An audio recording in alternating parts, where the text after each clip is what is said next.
আসামি শাহানুর মণ্ডলকে আজকে ১৪ দিনের জায়গায় ১০ দিনের পুলিশি হেফাজত দিয়েছেন। আমরা দেখাচ্ছি কোন কোন ধারা দিয়েছেন।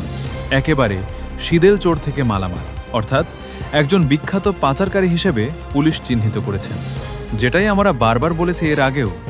একজন দুষ্কৃতী, সেটাও দেখিয়েছে এখানে। অ্যাটেম্পট টু মার্ডার কেসের আসামি। সবথেকে উল্লেখযোগ্য বিষয় হল জমি চুরি। টাকির সাধারণ মানুষ থেকে সরকারি সম্পত্তি, যেমন ইরিগেশনের জমি, রেলের জমি, পিডাব্লিউ জমি দখল। এরই সাথেই ভয় দেখিয়ে ভুয়ো জমির দলিল করে বিঘের পর বিঘে সম্পত্তি লুট।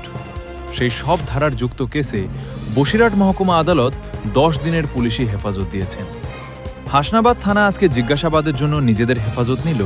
এই কেসে দেখানো হয়েছে আরও অনেকেই যুক্ত, শুধুমাত্র শাহানুর মণ্ডল নয়। এই অপরাধের সাথে ফারুক গাজীদের মতো নোটোরিজাস ক্রিমিনালরা ছাড়া পাবে না।